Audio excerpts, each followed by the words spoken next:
Good afternoon, everyone. I'm Commerce Next co-founder Veronica Sansev, and on behalf of my fellow co-founders Scott Silverman and Alan Dick, I want to welcome you to today's webinar. Our topic for today is embracing sustainability, operational considerations to attract, guide, and retain shoppers. With Earth Day coming up on April 22nd, we wanted to make the case for sustainability today and discuss concrete ways retailers and brands can be more sustainable in order to attract and retain customers. Now, before we dig into the topic, I want to walk through just a few housekeeping items. So first, I want to thank FedEx. They are truly passionate about sustainability, and I've learned a lot working with them on this webinar. I also want to thank our speakers, Darren Hull, President at Vera Bradley, Saskia Van Gent, Head of Sustainability at Rothy's, Sejal Solanki, VP of E-commerce and Marketing at Koyuchi, and Ryan Kelly, Vice President, E-commerce and Alliance Marketing at FedEx. They have really embraced sustainability and have great insights for brands that are trying to do the same. Our speakers today will be receiving gifts via our gifting partner, Gift Now. And then finally, I want to thank you, the audience. Thank you so much for tuning in live. 5 lucky audience members will be receiving gifts via Gift Now. And if you're watching on replay, I'm sorry, but it's for the live participants. And we hope you join us live next time. So up next, what's ahead? We have our webinar next week on winning 2021 with customer development and increased LTV.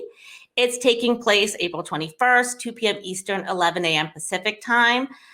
We have Tula, Nest, and Outer Known joining us, as well as ListTrack, and you can register at bit.ly/CN Web35.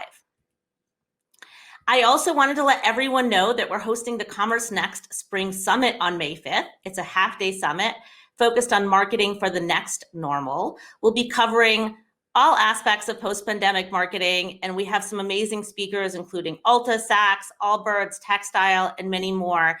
You can register at Commerce Next Spring Summit /Spring Summit, or sorry, commercenext.com /Spring Summit 21. And finally, we're actually going to be back with in-person events on September 28th and 29th at the New York Hilton Midtown. We are super excited to get back together in person and look forward to hosting you all under one roof this fall. You will find out more information on our website, commercenext.com, in the next few days, but we wanted to give you guys a heads up that this is coming because we're so excited to share it out. So as most of you know, Commerce Next has a YouTube channel. So if you ever miss any of our sessions, you can find the replays on YouTube /Commerce Next. It has a wealth of information just about every topic you can imagine. So definitely check it out. And like always, we are recording this webinar. So if you miss anything, don't worry. It'll be available for replay starting tomorrow. I'm going to quickly show you where everything is on the screen, and then we're going to dig right in. So first, all of the interactivity happens in that right-hand panel. There you can find chat, Q&A, handouts, as well as polls. We encourage you to use chat. That's where you can give speakers high fives or interact with other audience members and just comment on the presentation. If you actually have a question for the speakers, we encourage you to use the Q&A tab.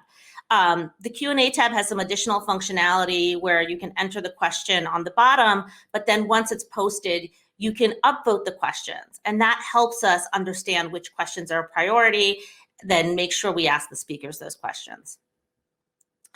And then you can get the handouts from today's presentation. They're available in handouts. And for anyone who's watching the replay, that handout link is at the bottom of your player.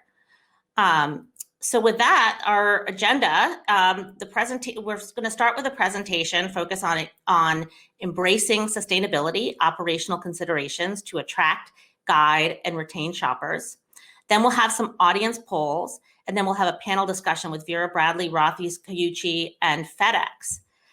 So it is now my pleasure to introduce Ryan Kelly, VP of E-commerce and Alliance Marketing at FedEx Services. Ryan, I'm happy to hand this over to you. Thanks, Veronica. Happy to be here, and thanks everybody for joining us. And thank you to my fellow panelists, my retailer friends who are going to chime in with some some good insight later in this presentation. So where do we start? The environment. It's a huge topic.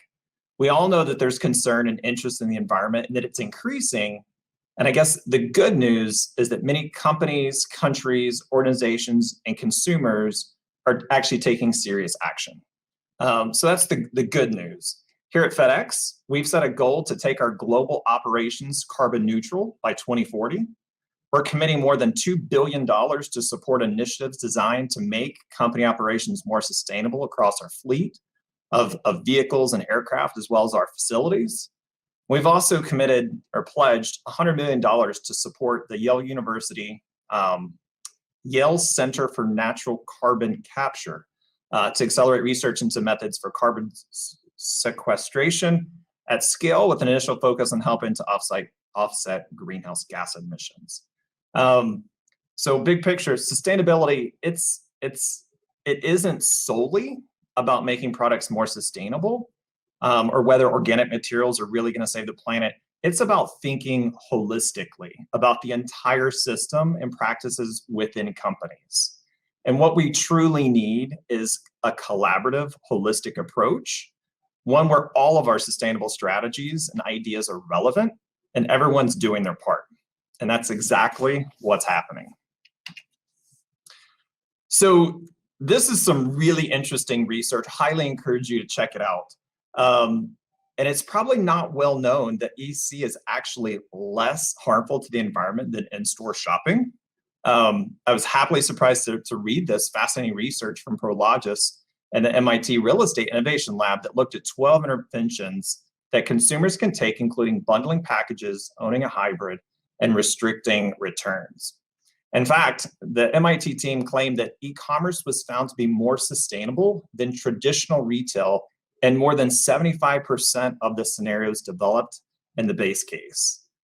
Removing layers of packaging and changing boxing dimensions to be more efficient, or even just removing boxes altogether, can reduce carbon emissions by up to 36%.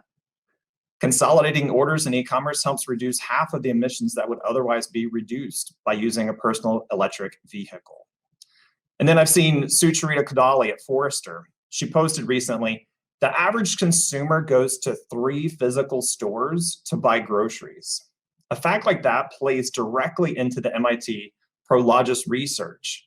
So yes, there's more that all of us can do, but not only are companies like retailers and logistics providers responsible for taking direct action to positively impact the environment, we also have the responsibility to influence behavior and consumer behavior. And a lot of that is really through education and awareness. Since we have limited time today, we're going to focus on kind of 3 major components and their environmental impact in e-commerce. And that's delivery speed, big picture. Does everyone really need everything right now?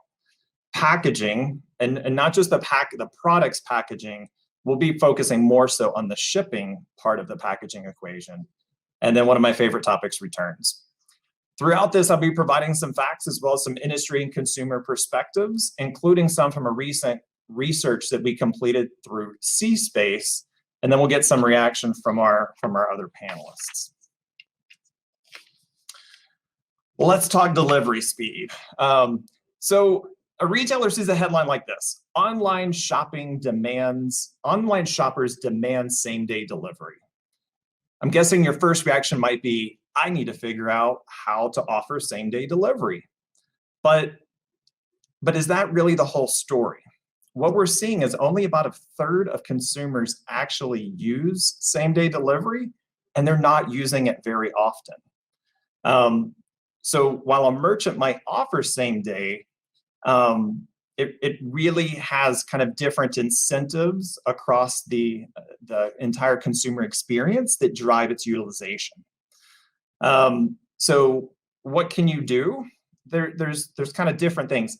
Yes, you should provide consumers choice if they need a same-day option or a next-day option.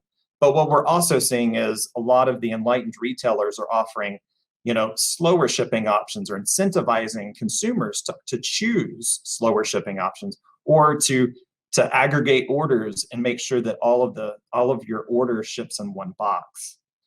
Tom Renwright, an analyst at Gartner, predicts this is going to change even more due to this growing concern about the impact of e-commerce on the environment.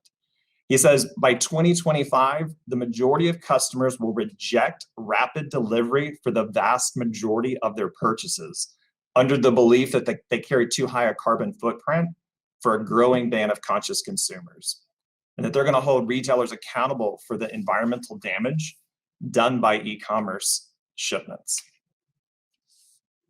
So as interesting as that was, I think this one actually kind of surprised me more. I don't think anybody really would think about this. Most consumers think retailers and carriers are responsible for the vast majority of the environmental impact of fulfilling online orders and returns. But it's not just the carrier and the retailer, there's also the role of the person. And yet only 10% of those survey respondents thought that the consumer themselves was responsible for the impact on the environment of the decisions they're making. Enright's research also looked to dismantle the view of many retailers that consumers consider delivery speed to be the most convenient form of fulfillment. The FedEx consumer research found that the majority of consumers, convenience is less about getting items fast and more about having the flexibility to shop anywhere at any time, finding the best selection at the lowest price, all while reducing their time, their effort, and the overall hassle of shopping. So what was the most important thing? Quite honestly, it was avoid shipping fees was the most important thing. And then having a convenient delivery on their own terms. Next day and same day delivery were way down the list of how a consumer actually defined convenience. Unfortunately, environmental impact was even further down the list. It wasn't even on the list. So let's talk about retailers. You know, just digging kind of more into this concept of same day, next day, and the fastness of shipping. Gartner's conversations with numerous retailers revealed that many bring fast delivery services to market because they feel they're compelled to offer them, that they have to offer them, instead of having a firm understanding of the consumer requirement for them. Many don't possess a clear view of how frequently they're going to be used, or quite honestly, if they're profitable. So while the number of consumers who've used same day and next day may have gone up during the pandemic, big picture, we view these as niche services that will likely kind of trend down over time. And again, at the end of the day, cost is a big driver here. So kind of carrying on this process, or on the research, our research found that 75% of consumers want more information about environmentally friendly delivery options so they can make informed decisions. And 59% would likely choose the most environmental friendly delivery option if the option was provided at checkout. And that's the big piece. Think about all of the checkout experiences you have and how infrequent education is provided about the decisions you're making on the environment. One retailer that absolutely just knocks it out of the park here is Reformation. Not only do they provide it on their product pages, but they also provide it in the shipping, and then even after the fact, talking about the products themselves. So let's move on to packaging. When it comes to packaging and sustainability, there's several factors have to be weighed to make the right decisions for your company. For instance, a packaged product traveling through e-commerce fulfillment is expected to be handled a minimum of 12 to 15 times. And in some networks, it's over 20 times. In contrast, traditional brick and mortar shipments are expected to be handled a minimum of 4 to 5 times. And so it really kind of comes into understanding the nature of the shipment and the package. Again, from our consumer research we conducted back in March, 66% of consumers chose packaging materials as one of the biggest environmental impacts from online shopping and delivery. And this was second only after CO2 emissions, which 71% of consumers chose. So how can we help? The FedEx Packaging Lab team, the FedEx Packaging Lab team will tell you the least sustainable shipment is the one that's damaged. And so that's their first priority, is to reduce damage and loss while still pushing eco-friendly shipping options or packaging options as much as possible. Packaging materials composed of recycled materials can become an engineering issue due to their strength. So we got to make sure that we design and have the appropriate use cases here when you're looking at package sizing. Package design. The other piece is package size. I think we've all had that experience where you buy something online and the package itself the box itself is way larger than it ever needed to be for what you're receiving. The Packaging Lab team wants merchants to come to them earlier in the testing environment and for advice. And I highly recommend the FedEx Packaging Lab to all of our merchants. Another kind of heads up, later this month, our FedEx packs, express packs, are actually going to become reusable. And so that's a good kind of forward thing that we have to look forward to. Now, and I know I'm going super fast because I want to make sure we have plenty of time. One of my favorite topics is returns. And so when you think about returns, this quote alone kind of goes to show the materiality of returns and their impact on the environment. And I would just kind of highlight this one. Similar to the fulfilling of orders where consumers think retailers and carriers are responsible for the environmental impact, consumers also believe that is the case with returns. However, they do take a much more personal responsibility if the return was due to bracketing, which is where a consumer buys multiple sizes of the same product with the intention of returning it. At that point, they do feel accountability for their behavior. But other than that, they still believe that the environmental impact of returns is the responsibility of the retailer. So how do you actually, what do you do? How do you kind of get around all of this? Here's my advice, and I believe it was my friends at Forrester who mentioned this one. Don't ask how do we reduce returns, ask how do we get consumers to keep the product. So why are they returning? Why are they disappointed? And retailers, what can you do to make that trade-off different in the future? So to wrap it up here, I want to kind of hit a couple of these big pieces. There is a concern, absolutely. You're seeing it in all of the conversations that we're having, both as a shipping company, as retailers, as consumers, as people. There's absolutely concern. However, I do believe it is still early inning in consumers voting with their wallets. We're not seeing, the materiality of the purchase decision. And I would say a big piece of that is due to a lack of education. Consumers are not educated about the decisions that they're making. And we all have a collective responsibility to better educate consumers. Big picture, consumers are also willing to wait longer for an order. And they would, not only would they wait longer for an order, if they knew it was environmentally more friendly, I think that would even make it just more of a no-brainer, because overwhelmingly consumers want free shipping. And if they realize the cost, the true cost of fast shipping, they would make different decisions. Shoppers also care desperately about the sustainability and packaging, and they wish packages were recyclable or reusable.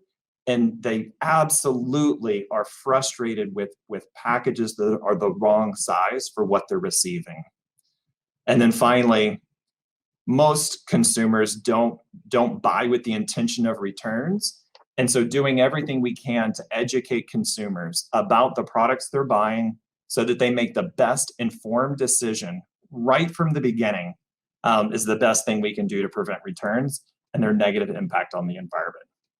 And with that, I will say thank you and turn it back over to Veronica. Awesome, Ryan. Thank you so much. Really helpful to get your perspective on what we can do to improve our environmental footprint. So I am now going to move over to audience polls. Let's switch here. Before we get into the polls, for anyone who's watching, you can, our polls will launch and then you'll see the results under polls closed. So I'll go through the results as they come up, but you can follow along there.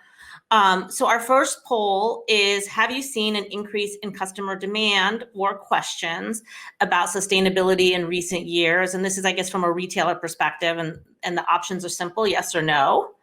The overwhelming majority of you are seeing increased demand and questions from consumers. We're seeing about 74% say they're seeing an increase in demand and questions, and about 26% say they're not.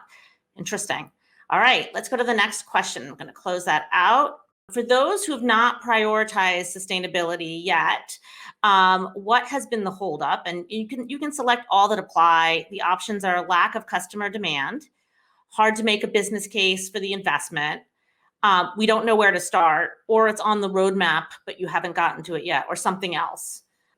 It's interesting, as I'm watching the responses, I see a number of people have it on their roadmap, and some folks are having a hard time making a business case for the investment. And we'll definitely talk about that when we get into the panel portion of this discussion. When we were promoting this webinar on LinkedIn, we also had some questions around making the business case. So it's something we'll cover. So I think we can, just to give you the responses for those following along, lack of customer demand was about 16%, 25% said, having a hard time making a business case. 18% said we don't know where to start, which will also answer that question. 29% have sustainability on the roadmap, and 12% had other reasons. So thank you for answering that question. Now for our third question. So for those of you who have embraced sustainability, you've implemented sustainable practices in your business, which aspect is your business currently focused on? And you can select all that apply here as well. So the materials used, the manufacturing process, the packaging used to ship the product, reverse logistics or returns, environmentally friendly shipping options, as Ryan discussed in his presentation, or something else. And if you have other ideas for sustainability, we'd love to see them in the chat. Great. So what I'm seeing is materials used is about 22%. 12% have implemented sustainability in the manufacturing process. 32% in the packages used to ship products. Ryan, you should be happy about that one. 12% in reverse logistics, 16% in environmentally friendly shipping options, and 5% in something else. Awesome. And we're curious to hear what those options are. Our last question, and it's really relating to our webinar next week. How would you describe engagement of customers acquired during the pandemic in 2021 so far? Higher than expected, about the same, or lower than expected? Interestingly enough, the majority of you are seeing them as higher than expected. About 55%, 34% say about what was expected, and 10% say lower than expected.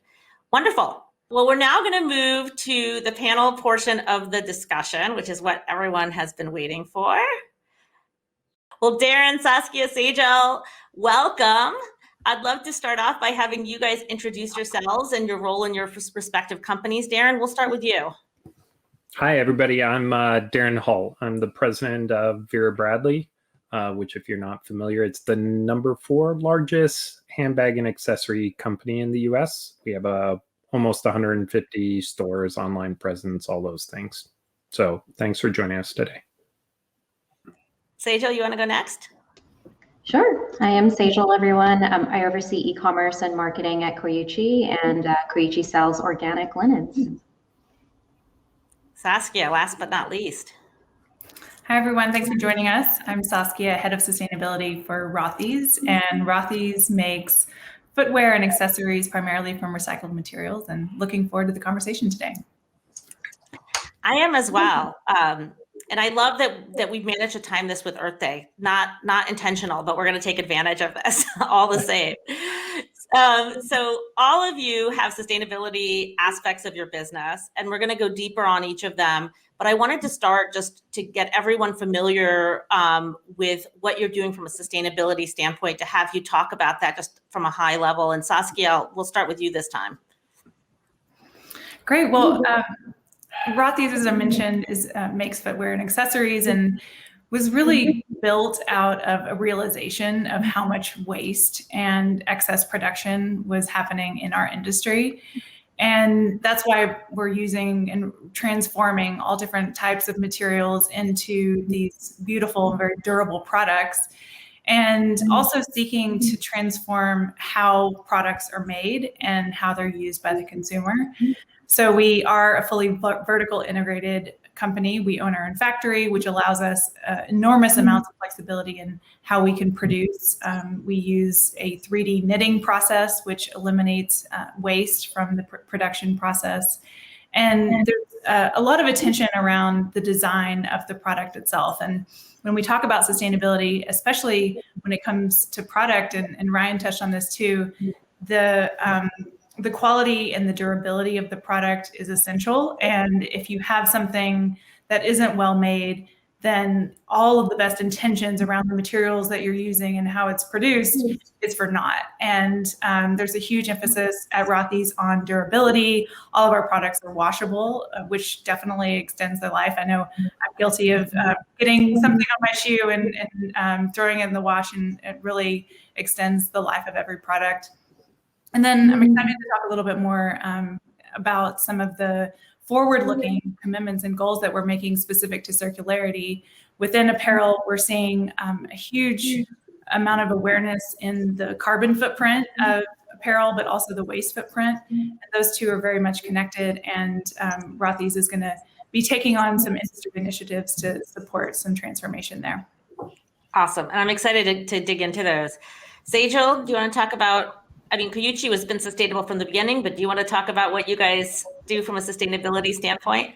Sure. Yeah. So, we were founded 30 years ago, and we were founded in Point Reyes, California, which is along the coastline. And so our connection to nature is really what drives us. And we take kind of this holistic approach to operating a more sustainable business. So from a product perspective, and Ryan and Saskia both kind of touched on this, but quality is number one. We really want our products to last a lifetime or longer.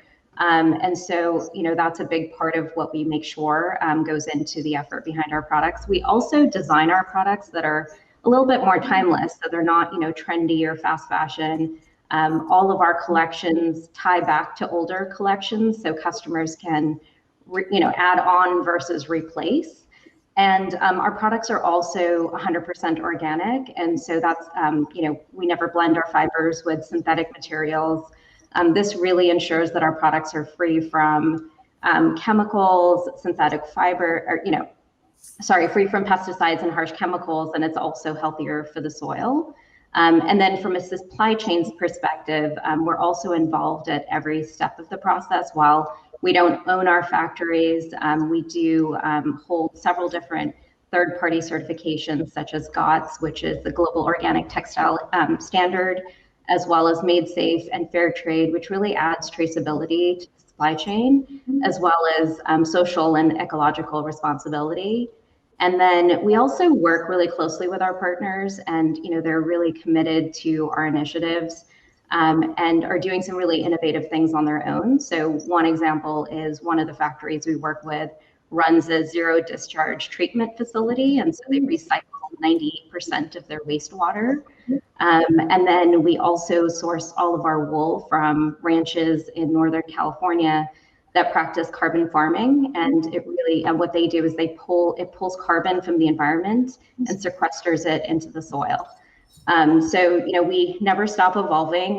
While we've been at this for 30 years, we're always doing something new and innovative. And so we are this year kind of and into the future looking at going beyond organic.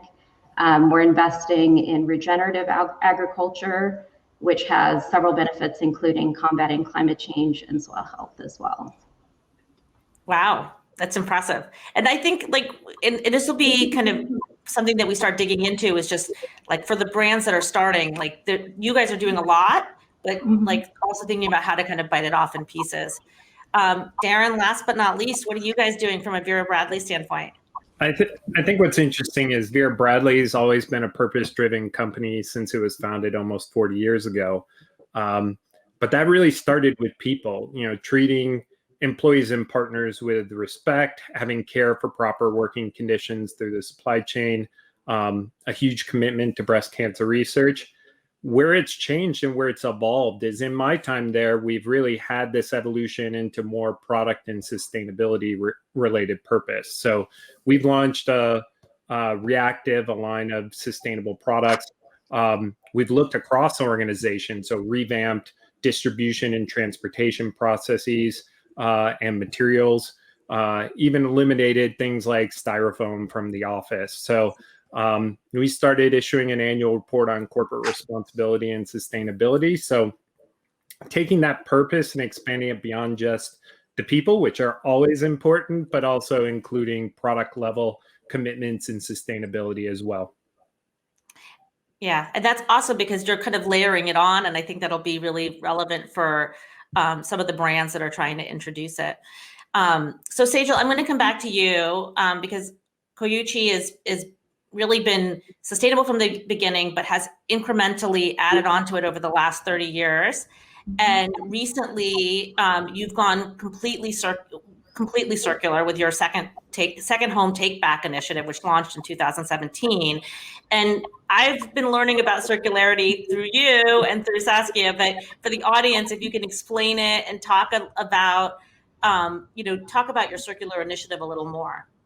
Sure, yeah. So, I can explain circularity at a very high level, but it's basically taking, that traditional business model, which is linear, where you buy a product, you use it, and then you dispose it, which typically ends up in a landfill. With circularity, instead of disposing the product, the brand takes it back, resells it or recycles it into something else. And it really keeps that cycle and circle going. And one point in our industry is that, every year the US generates 21 billion pounds of post-consumer textile waste. So at Koyuchi, we have a program called Second Home Renewed that invites customers to send back their old Koyuchi linens.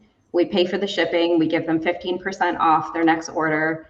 We then clean and mend the product, and then we sell it through our Second Home Renewed program at renewed.koyuchi.com at 40% off retail.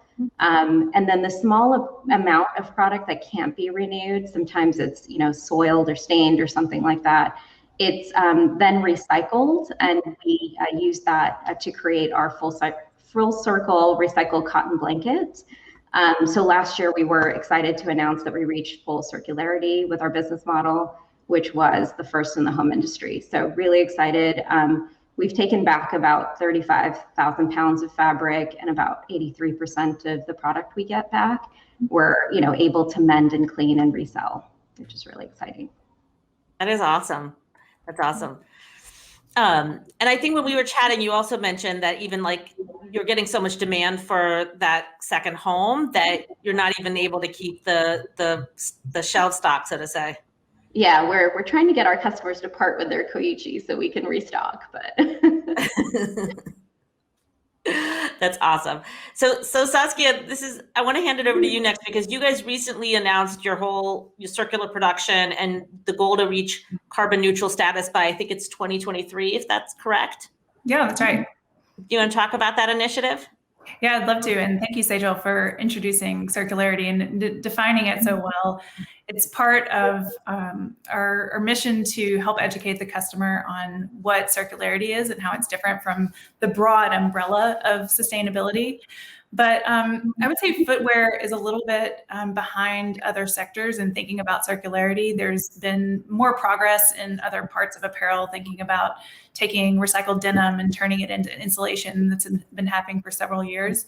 And what Rothy's is doing with our 2023 goal is committing to circular production, and in tandem to that, committing to being carbon neutral.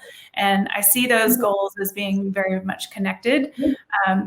The more that we can be resourceful around the materials that we're using, recycle materials and use them again, and keep products in use for longer, the lower our carbon footprint will be. So I want to make sure that we start to bridge the connection between waste mitigation and carbon mitigation, because there's such a beautiful synergy between the two. And when we set this goal for 2023, it's building off of work that we'll do this year with a recycling pilot, trying to figure out how to dismantle the shoe and recover the main components of the shoe, and work with recycling partners to convert those materials into materials that we can use again in our footwear and accessories. And so we'll be understanding this disassembly process and working with other partners to help recycle those materials. And it's our ambition to create a solution that works for Rothy's, but also to open source this information for our industry, because the idea of circularity and the access to footwear recycling is very much lacking. And I think to provide a more holistic solution and a solution at scale, we need to be partnering with other brands and creating a solution that works across our industry. And then I mentioned the connection to our carbon neutrality goal. So just moving to renewable energy, for example, will mitigate about 45% of our global emission reduction needs. And circularity is the unlock for us to continue to reduce emissions to where we need across the US. So we'll continue to reduce our emissions through more efficient transportation. I'm glad we talked about packaging. That's a big part of how we can continue to ship more efficiently. Our circularity goals, and then make up the balance of our carbon footprint through nature-based offsets. So excited to make some incremental progress, continue to be more sophisticated in our recycling program, start to reintroduce twice recycled materials back into our footwear, and then in parallel to that, continue to mitigate our climate footprint. Awesome. That's so great. And by the way, there's like a ton of fans. Like I'm seeing the comments come in from the audience, and everyone's giving you guys high fives. They're very happy. High five back. We have such a wonderful community. Darren, so you mentioned that Vera Bradley was always mission driven, but you weren't always sustainable. That's newer. Can you talk about how you made that decision, and specifically about the business case for it? Because that was one of the things that our audience mentioned was holding them back in terms of implementing sustainability.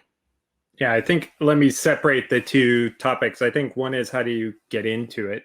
I think everybody knows the fashion industry is one of the biggest polluters. And I think if we're going to be leaders in the industry and we're going to stand for positive change, we need to take steps to reduce that impact.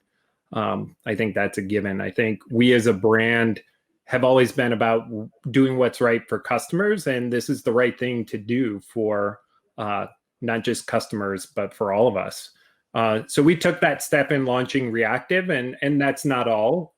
We wanted to build on those kind of successes and learning to kind of move that forward. We made a commitment that by 2025, all of our fabrics will have a sustainable component to them. And we'll continue to focus in putting more and more goals out there. I think as it comes, you mentioned, how do you make the business case? I think in some regards, if you believe in that mission, and I would guess that most of the people on this video call believe in the mission of sustainability, you have to treat it like any other initiative, right? You have to put resources and goals and focus behind it. So we started with an assessment of the overall organization. So there are lots of frameworks. We happen to use the Sustainable Apparel Coalition has a set of tools for their HIG index that are available. SASB has a set of accounting standards. So pick a lane and go with it, make realistic goals, and then set around wrapping your business to it. So just like anything else, whether it's financial, whether it's whatever, make sure you understand what are you committing to as an organization, who owns taking those steps against it, and how do you make real progress? How do you measure against those goals? How do you measure progress? How do you assess against it? And then that becomes a cycle where you create new goals against yourself. And then as you get better, you expand the scope, whether it's distribution or transportation, or whether it's supply chain teams addressing gray water, greenhouse gases, or finding other opportunities. And also culturally finding ways that internal teams can help push the ideas. I think most employees are pretty excited to help drive with some energy these initiatives and find really good ideas and find a place to bring those all to life, to land in a forward direction and make progress. So we're not where we want to be yet, but we're making commitments and goals, and we're moving incrementally against them, which I see as really good progress. And I think don't feel like you have to show up like a brand that started fully sustainable from the get-go. I think any progress is good progress. Start and build the blocks from there. And I think start with agreeing that we need to do this as part of the fashion industry. That's great advice, Darren. Awesome. Thank you. So I'm going to kind of weave in some audience questions because there's some good ones coming in and everyone's really excited. The top voted question right now is from Sabrina Toothman, and she asked if you have data / resources we can use to educate consumers on the negative impact on the environment for faster shipping options versus slower. So Ryan, I think that's a good question for you. Any resources you would recommend that brands can use to help educate consumers? So I think it's a really, really broad topic. And this is where you're going to have to get into the details, because like same day shipping is not necessarily less sustainable. It depends on where you're shipping from. So like if you have localized inventory, same day shipping isn't necessarily, an environmentally damaging, more damaging type of a solution. And so I think you really have to look holistically at the supply chain, kind of from soup to nuts, and really understand that. As far as it goes to resources, if there's a way for us to follow up with maybe a list of resources that we can kind of recommend, some of the reports that I already shared kind of in the deck would be the first ones I would go to. But other than that, I'm not sure that I have anything off the top of my head right now. Awesome. Thank you. And also Barb mentioned that I think inside of we have your presentation available in the handout. And I think if they click on the sources, they can also find some reports that would be available to help kind of provide some of the academic research in support of that. So encourage everyone to download the handout. Awesome. There's another question from Kartik, and it's also relating to the delivery aspect. And he's asking if someone like Amazon keeps pushing for quicker deliveries. They're using sub 1 hour already slated for 2025, and they offer kind of bear costs to offset the increased emission. I guess they offer to bear the cost to offset the emissions. Do you think customer behavior will still change in favor of slower, eco-friendly options versus fast and eco-friendly? So his question is around whether the offsets really are give the license for people to choose fast. Anyone have any thoughts on that? I mean, I guess I'll throw myself in front of the train. So I think it's going to depend on what it is that you're selling, to be totally honest. I think if it's a spice that I need for cooking dinner tonight, or if it's a phone charging cable or something that I didn't bring to work, like I think the quick delivery is really going to always have a place, and that's just a way of life. I think where it comes to some of the fashion and other things, I think that if you can provide the value equation of what people are trading off for, I think people will make a choice by themselves. So Amazon, even if you look, you can pick your day that you consolidate for deliveries, and people can make that choice. So I think that's a good step, honestly, Amazon's taking. And I think it's going to be something where we all need to follow. What I would point to in a consumer behavior, I have definitely seen, even in my professional career, the packaging that things show up with have gotten much more or much less resource intensive. It doesn't come in the same boxes it used to with the tissue paper and the stickers and all those sorts of things. There's still some brands that go there, but I think the bulk of shipments are going in much less resource impact in their packaging products. And I think that's something that's been brought on by the consumers. it makes good business sense. And I think we'll just keep looking for other initiatives where you can get a critical mass behind it that can help this work for the whole industry. Yeah, absolutely. And Saskia, did you want to add on? Yeah, I think kind of taking it away from just shipping and returns and looking holistically at what we need to do around carbon mitigation, we should be looking primarily at ways to reduce our emissions directly. So if we're looking specifically at shipping, we should think about shifting from air transport to rail or ocean transport, which is much more efficient from a carbon standpoint. And then after we've reduced our emissions to the lowest extent that we can, investing in offsets. So I think there is a little bit of danger in the free ride of an offset to maybe mitigate our feeling about our carbon footprint, and bringing the customer along in how we can play a role in reducing those emissions directly, and then offsets making up what we can't tackle directly. Yeah, it sounds like part of it is like education, and part of it is, and then using offsets to not to give you an excuse to harm the environment, but to kind of cover what you can't otherwise cover. That's right. There's a role for them, and there's a true benefit. And the world of carbon offsets have become a lot more accountable. There's ways to verify that your investment in a carbon offset is making a true difference in taking carbon out of the atmosphere. But at the same time, we have so much of a runway to reduce emissions first that I think we should kind of think about it as a dual approach. Yeah, makes a lot of sense. We are just getting so many audience questions, so I'm going to kind of switch between the audience questions and the questions we had prepared, because I think there's a lot to cover here. But one of the questions is very related to what we talked about, which is from Patty Bernstein, and she said, Rothy's and Koyuchi were born out of sustainability, but Vera Bradley, for you, it's new, right, Darren? So how did you communicate that to the public in a way that's authentic? And I think this kind of ties to the marketing of it. Part of it is like educating consumers that you've embraced this and why you're doing this. Yeah, I think we've tried to.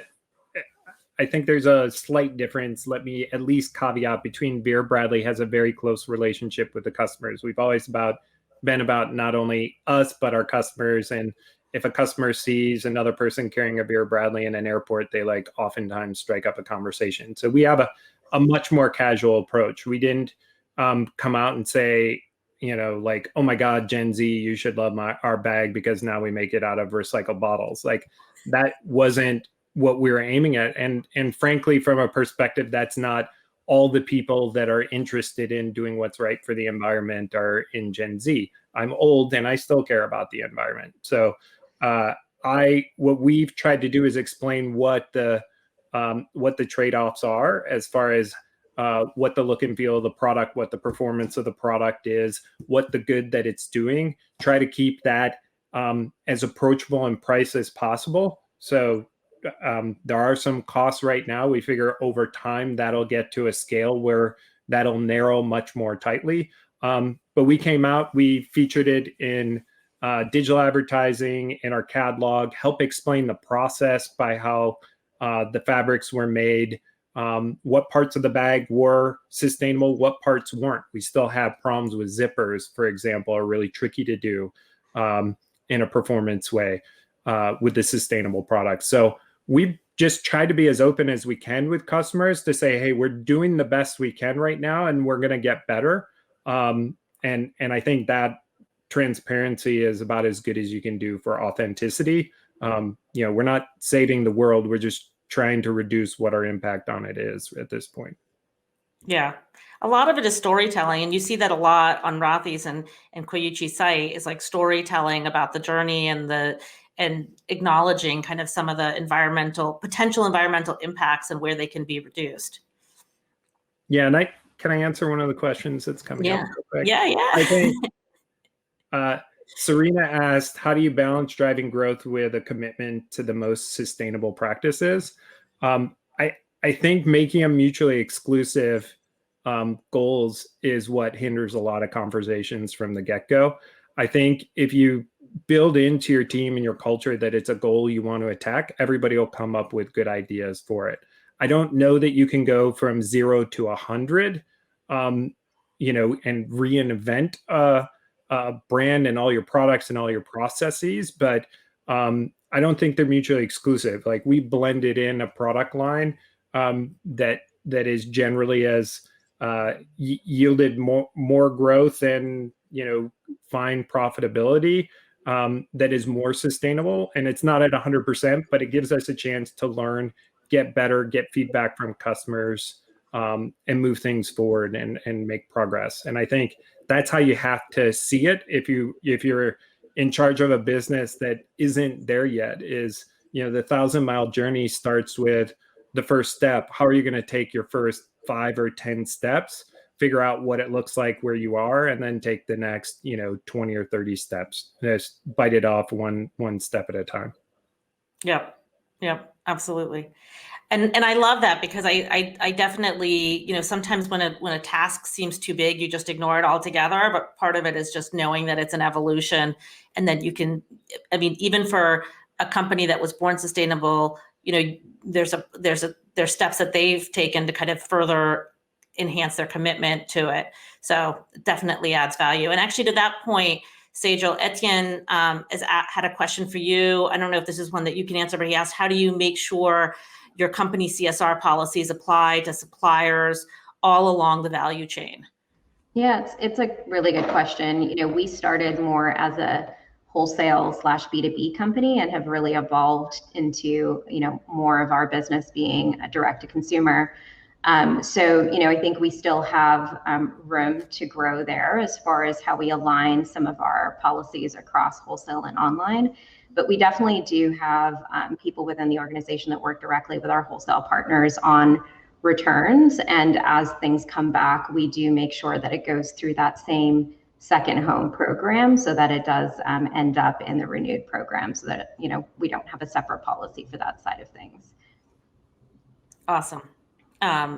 Very helpful. And actually, while we're on the topic of returns, because I think Ryan really covered this in his presentation, but reverse logistics is definitely a key factor in terms of, obviously if your package comes damaged, that's going to be the least sustainable delivery that you get.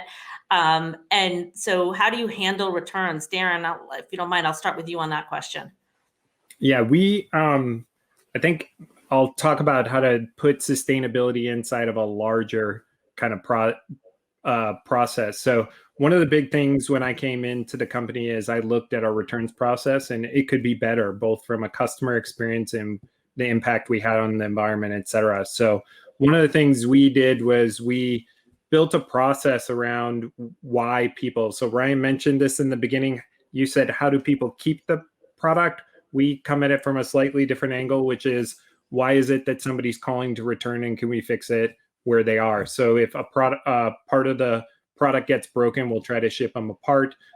If there is an egregious issue with it, we allow them to take pictures of product and send it in to us. And one of the people who grades at our DC, when they send it back, we'll take a look at it. And if it's something that, we are going to end up having to destroy or churn up so we can make insulation about it, or out of it, that we will have the person either keep it or gift it to somebody, et cetera. So I think their customer experience pieces, that's taken something that used to take maybe 2 weeks to get your money back on your credit card. We've gotten that down to 2 to 3 days. So from a customer experience, it's good, but we're also keeping ourselves out of that game of shipping things back and forth. And to Ryan's point, that those return products or damaged products are big weight in the pipeline. So we've tried to do our best to have a group of people go around, make the experience better, make the impact better. Awesome. And Ryan, is there anything you would add to that from a FedEx standpoint? Anything else that brands can do to reduce the environmental impact of reverse logistics? Yeah, 2 things that immediately comes to mind. The first one is, if you buy, 7 items and you want to return 1, the box you got 7 in is way too big for that 1. And so really think about optimizing your package on the return. Use a smaller box, use a smaller packaging kind of a thing, because it's just, it's waste, is one piece. The second piece is, a lot of companies will send out a return label with every single outbound. vast majority of outbound shipments are not returned. All of that is waste. And so getting away from that outbound label is another option where you make it kind of an on-demand solution, QR code only if you need that shipping label, and then obviously we can take care of that at FedEx office. Awesome. We only have time for one more question, which is just so sad because there's so many questions coming in. But there's a question, and again from Sabrina. She's asking, what would you recommend small to medium sized companies do? What would they focus on first? Is there something easy or low cost to implement? And are there any partners in the supply chain that they can work with to make it easier? So Saskia, I don't know if you want to kind of tackle that one. Yeah, I can start and pass it to others. I know it's the last question, but I think that starting when you're a small or medium-sized company is the best thing that you can do, because creating that foundation that you can scale on top of will make it so much easier for you to be sustainable over the long run. So thinking about material choices that you're making when you're producing a product at a small scale, if you continue to expand upon that through your production, then that benefit is magnified many times over. Same thing with investing in your supply chain, looking at making more efficient energy use in your operations, that as you continue to produce more product or operate at a larger scale, you'll continue to see the benefits of those. So one thing I would recommend if you're looking at a sustainability initiative for your company and a roadmap is conducting what is called a materiality assessment. And there's a number of different companies that can help you with that. But what it does is looks at your business, what you're producing, how you're producing, and gives you an indication of what the biggest areas that you can go after, whether it be material sourcing, energy efficiency, distribution. And that materiality assessment will give you that roadmap for you to make those initial steps and also know where you can start and where you can continue on your journey. Anyone want to add to that? I would say I mentioned a couple tools with the Sustainable Apparel Coalition. They have the HIG tools, the SASB stuff. Like, there are a lot of frameworks. You're not reinventing the wheel. I think to Saskia's point, you can go out and figure out where you have weak points. That's a big one. Ryan mentioned in our pre-brief talking about packaging. I'll just throw out, we saved almost 40% on our packaging by going through and really auditing down what should and shouldn't be used, and changed to kind of more modern, double wall boxes or single wall boxes from double wall, etc. There's a lot to be gained there. I think simple changes like looking at your bags in your store and stuff like that and making sure it's 100% post-consumer, like try to find areas, and the frameworks are really helpful for telling you to look in places, but you can, again, take your first steps without going too far afield. You can make the progress that you want to get started on the journey. Awesome. Yeah, I mean, I would agree with all of that. I would say it really depends on the company, and there's no one answer for everyone, and it's hard, and it's why not every company is taking this on. And so it really is important to look at your business and where you can make change. One of the things we did is we did move out of plastic packaging as much as we can. So about 80% of our assortment comes in fabric bags. And so we've been slowly working towards moving away from delivering product in plastic in fabric bags that can then be reused either to store linens or to take to the grocery store to use for your produce. So we're giving customers different ways of being able to reuse those bags. But you can even pass your dimensions for your SKUs down to if you're using a 3PL or have your own warehouse, and be able to better fit your boxes to the products that you're selling, if you're selling a wide variety of sizes in what you do. So there's a lot of little things you can do. I mean, even just to get your corporate environment excited about sustainability. I mean, one of the things we did was just start composting as a team and starting to see how we can live more zero waste in the office. And that was just one way of getting people excited that, didn't necessarily have anything to do with the product supply chain, but, got our employees excited about it. Awesome. Ryan, any last words? My last words, it kind of sums up all of it. It's get started. There's a million ways you can get started. Get started, and then education. Education for your business, education for the consumers. You know, there's a lack of education and awareness of the impacts out there. And so do everything you can to improve the education and let your consumers help drive action and results. Awesome. Well, we appreciate you actually helping us come up with this topic for the webinar and helping us educate our community, because I think this has been incredibly valuable. We're seeing it from the comments that everyone is leaving in the chat. So thank you so much for joining us today and sharing your insights. It's been a real pleasure. Thank you for those that are watching us from your home or your office. And we'll be back next week with a webinar on customer development and LTV. So thank you so much, and we'll see you soon. Thank you, and happy birthday, Monica. Thank Yes, you. happy birthday. Yeah.